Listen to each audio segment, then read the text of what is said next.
menjelaskan organ-organ reproduksi itik betina beserta fungsinya. Yang pertama ada ovarium yang berfungsi sebagai penghasil folikel dan tempat sintesis hormon steroid seksual, gametori, dan perkembangan folikel. Yang kedua ada infundibulum yang berfungsi sebagai menangkap ovum yang telah matang.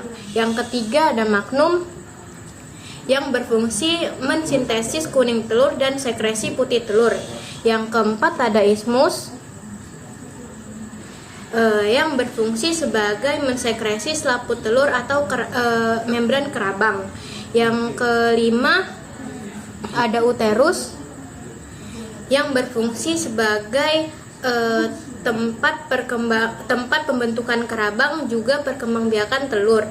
Yang keenam ada vagina yang berfungsi sebagai tempat penyimpanan telur sementara. Yang ketujuh ada kloaka yang berfungsi sebagai saluran tiga muara, tempat pengeluaran sisa-sisa pencernaan, ekskresi, dan reproduksi.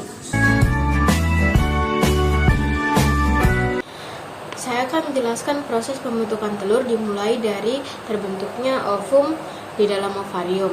Kemudian ovum yang matang akan dilepaskan oleh ovarium dan ditangkap oleh infundibulum. Kuning telur berada di infundibulum sekitar 15-30 menit. Di persimpangan antara infundibulum dan magnum terjadi proses fertilisasi.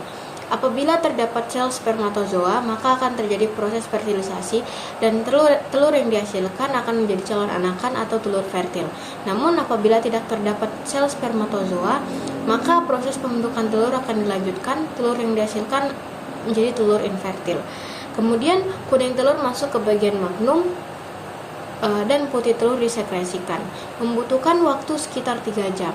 Kemudian telur akan masuk ke bagian isthmus dan dibungkus oleh membran kerabang. Membutuhkan waktu sekitar 1,5 jam. Setelah terbentuk membran kerabang, kemudian akan masuk ke uterus dan terjadi proses pembentukan kerabang. Pada proses ini membutuhkan waktu sekitar 18-21 jam. Telur yang sudah dibungkus oleh kerabang akan masuk ke vagina. Di vagina, telur akan dilapisi oleh kutikula untuk menyumbat pori-pori kerabang, mencegah masuknya bakteri ke dalam telur. Kemudian telur akan dikeluari melalui kloaka. Jadi proses terbentuknya telur membutuhkan waktu sekitar 24-25 jam.